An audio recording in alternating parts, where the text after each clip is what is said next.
All right, what's going on, fellas? This is training questions number 61, I believe. Kirsten has picked out some questions for me. So we're going to see what they are, and I'll let you guys know what I think.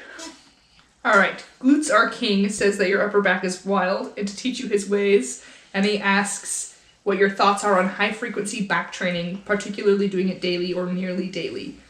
He personally alternates between lats and upper back on different days to manage fatigue. So there's lots of good lifters through time that have advocated for this. Anytime you train, do something for your upper back. I know that Herbie and Dan Green have talked about it. I know a lot of the old school guys have talked about it. Like, hey, our upper back could potentially aid us in all three power lifts or a hell of a lot of weightlifting, a hell of a lot of strongman.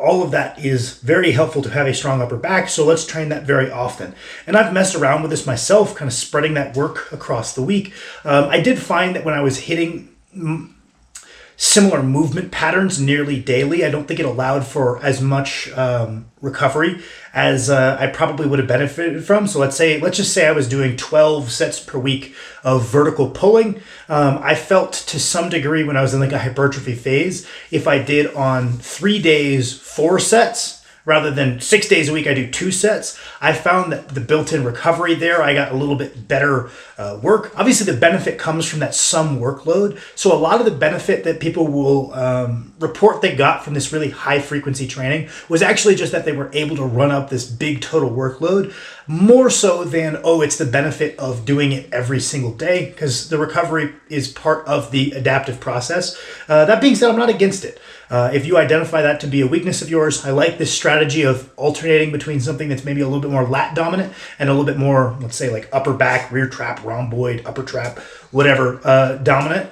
That does allow for a bit of that recovery. So we get to maybe facilitate that adaptive process a little bit better. I know that there's some research suggesting that how you split the workload across the week doesn't matter. You know, if you go back, you can hear guys like Dorian Yates, guys like John Meadows say, I don't really see a reason to train a muscle until it's fully recovered. And then you have guys, I think like Brad Schoenfeld is an advocate of, hey, as long as our performance is reasonable, we could totally train while sore. In practical application, if the goal is bodybuilding, I lean towards waiting till a muscle is recovered to train it again.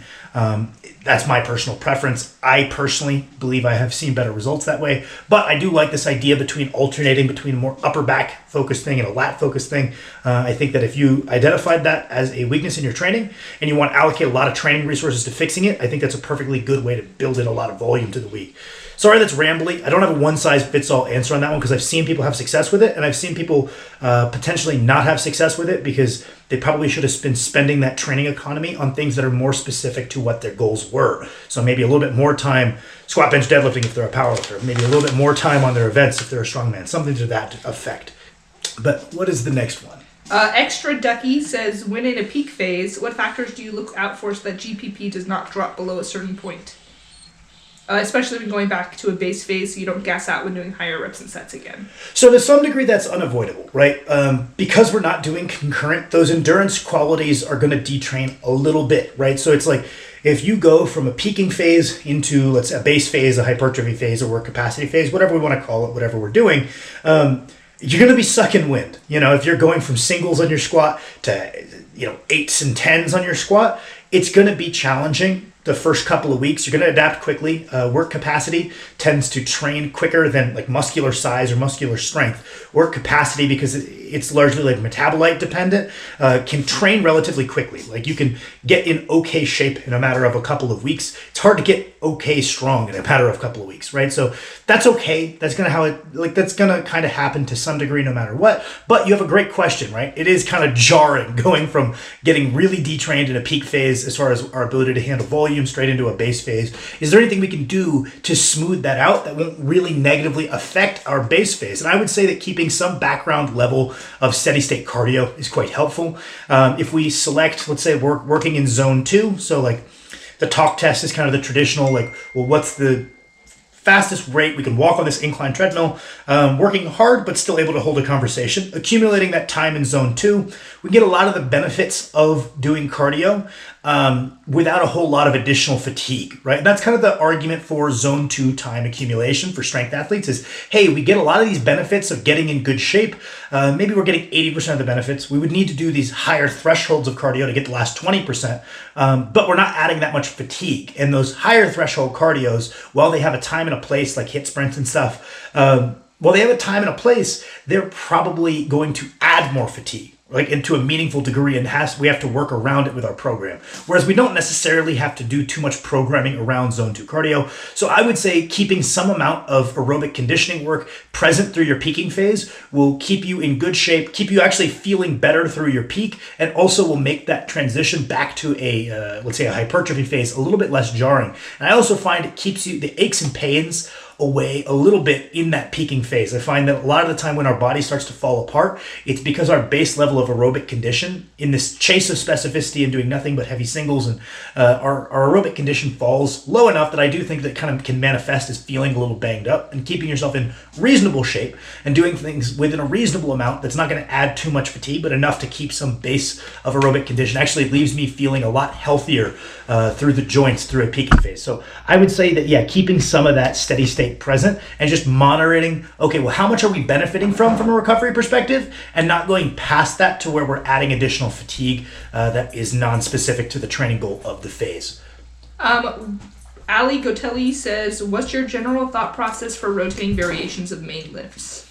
My general thought process is if it's a variation of the main lift, we're usually trying to highlight a technical element or a strength element that we find we are deficient in, right? Because if we can't identify any specific positional strength or any specific technical element that we could highlight using a variation, we'd probably be better off just doing more of whatever the lift we want to get better at, right? So it's like if you can't identify anything that's like particularly jumping out at you on the bench press, rather than having 1 day of comp bench and 1 day of variation, we might just want to do 2 days of comp bench, regulate our volume, regulate our loading to account for that. But if we're not highlighting anything in like if we can't pinpoint what we're doing with a variation, we might not have a reason to do that variation. We might just let specificity reign supreme until we come up with one. So the primary thing I'm looking at is, hey, I see you are habitually losing tightness at the bottom of a squat, or hey, I see you're rushing your negative, so a tempo or a pause might come into play. Hey, I see that you are compromising your position off the floor in the deadlift. Let's spend more time exposing ourselves to that position with pauses off the floor. Hey, your hip hinge pattern is a little bit underdeveloped in your deadlift, and you're relying on using your erectors as a primary mover. We're pulling this with this really round back. Let's do some RDLs or some stiff legs with a relatively neutral back to develop that pure hinge pattern and that capacity in the hamstrings and glutes. So a lot of the time, it's like some combo of a skill that I want them to learn better, to like highlight a motor learning thing and punish bad patterns. Something like a front squat, if someone's always good morning in their squats, they drop the bar. So we get this cool feedback loop to punish the pattern we're trying to get away from. So it can be a motor learning tool as well as like emphasizing specific strength qualities. So that's the main thing if we're talking variations of the primary lifts is strength and motor qualities that we're trying to like punish and reward. All right. Alan Anderson says, what would you say are squat variations that are more focused on hypertrophy? This was a popular question. Hypertrophy of what, I guess, right? Because presumably if we're talking about hypertrophy from the squat, we're talking the quads and the adductors.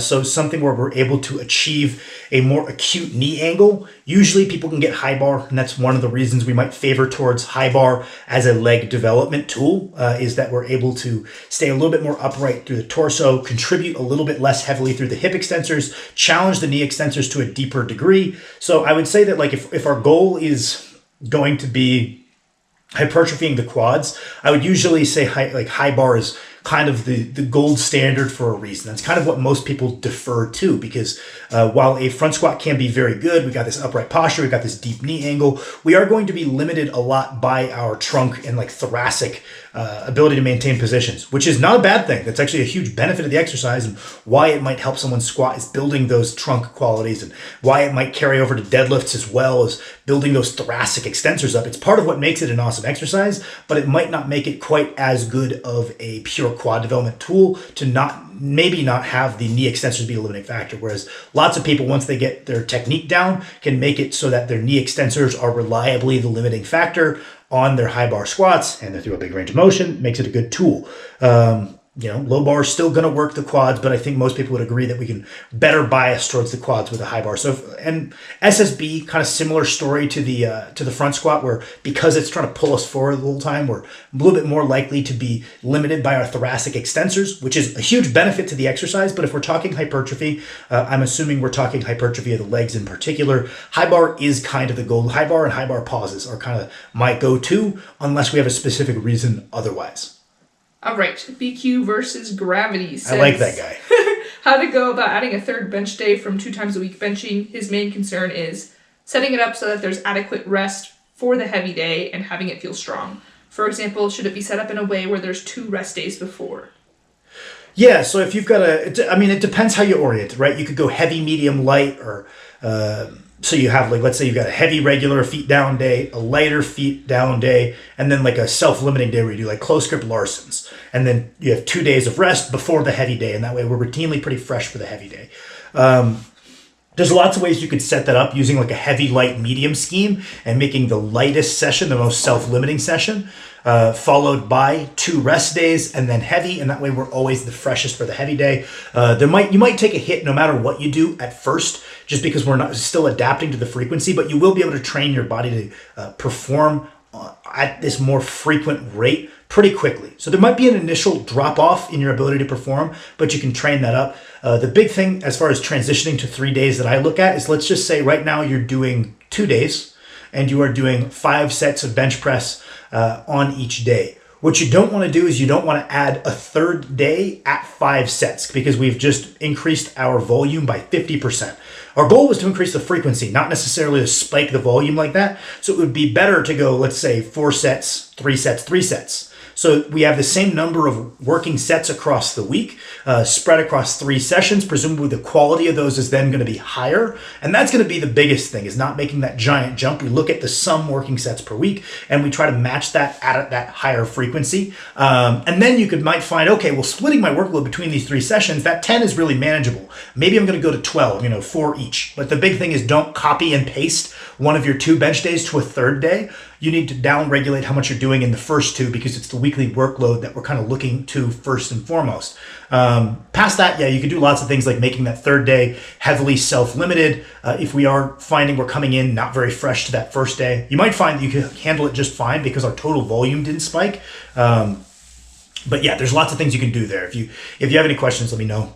We could do like a follow-up on this one. But Jacked Yoshi asks, how would you go about fixing knee recession in the squat? He's implemented high bars, front squats, hack squats, and split squats, and he's also done multiple weight resets to use submaximal weight. But whenever he gets to about 75%, it keeps happening no matter the variation. This might be too specific, but I figured. Yeah, it's really hard to say without seeing you lift, but I would hang out around that 75% range and work on drilling quality reps and say, let's just say 75% is 100 kilos. Our goal is to do a really nice looking 100 kilos. And then our next goal is to do a really nice looking set at 102.5 kilos or 105 kilos, right? And start working around that barrier of breakdown, because variation is awesome. Variation can help punish patterns that we don't like and reward them, and kind of do this subconscious motor learning that's awesome. But at the same time, we can't just use variation as our way of learning. We need to make conscious effort of, okay, I'm at that threshold. I'm going to go try to do this rep this way. If I failed, I might take a little bit off. If I feel confident, I could repeat it and try to do it a little bit better. But we have to be making a very conscious effort to fight this breakdown, to leave weight in the forefoot, to leave the knee forward, right? So variation is awesome, but a lot of overcoming a technical fault is going to come from deliberate drilling of the right pattern over and over and over, and not allowing yourself to practice broken down reps and doing a lot of work around that threshold. And maybe eventually you're like, oh no, it only breaks down now at 78%. That is meaningful progress. And we're trying to push that barrier up and up with a lot of conscious work. Obviously, we can use variation on top of that as a tool. But first and foremost, we could hypothetically fix an issue like this through nothing but conscious correction over and over and over, done really diligently. What's your top 3 for World's Strongest Man? Oh, you also might just be trying to squat 2 upright for your leverages. That is also possible. Awesome. Picks for World's Strongest Man, top 3. Oh, gosh. I think with Novikov having that lat injury, I'm going to go in no particular order. Trey, Tom, Mitch, I think are my top three, and I could see Brian or Novikov pushing one of them out of the top three. But that would be my pick. I'm gonna go Trey, Tom, because Tom looks like he's getting in pretty good shape. He's gonna be better than what he showed up to the Arnold and Mitch. I think Mitch. I want to say Trey's my pick. Trey's gonna win. There's no grip event. That's my boy. All right. Charles says, my LDL cholesterol has been steadily climbing over the last year and is now 200. Because of my age, doctor says I'm at a 15% chance in the next 10 years of a heart attack. I really don't want to take cholesterol medicine, statins. Do you know any other weightlifters on cholesterol medicine? How are they doing regarding side effects? Should I go see a different doctor? That's outside my scope. I do know a handful of lifters that are on statins, and they're doing just fine. Take care of your health and performance will follow. I'm not a doctor. I don't know. I mean, there's dietary interventions we can put in place and see if those will scale, because some people are dietary cholesterol sensitive. We could drop our dietary cholesterol off a cliff and drop our saturated fat off a cliff and see if that has any impact. If that has no impact, you should get on statins. You know, it's really bad for your total, dying. But that being said, I have no fucking clue. I'm not a doctor. This is a lifting channel. Next one. If posterior chain is much stronger than hands, should you strap for deadlift and pull or add specific handwork? Add specific handwork, or allow your pull to be limited by your hand strength, or just pull till hands fail, then strap? It's super goal dependent. If you're a strongman, you're allowed to wear straps in competition, so there's absolutely no reason we would want to limit our deadlifting capacity. But we would want you want strong grip for strongmen as well, so we should start doing dedicated grip work on the side. I don't know. There's a wide variety of levels that watch my channel. I'm just going to throw this out there. I'm not trying to be insulting. If you are pulling double overhand, your hands will never be as strong as your posterior chain. Nothing is wrong. Presumably, you might be pulling mixed grip, in which case it's very goal dependent. Like I said, if our goal is strongman, I'd probably just keep chugging along on your deadlift with straps and then start implementing a lot of grip work on the side that mirrors the different tasks we might be asked in strongman. If the goal is powerlifting, I might lean towards doing the majority of our work mixed. If we pull mixed grip, I would lean towards doing the vast majority of our work mixed grip. Because that is what we're asked to do in competition.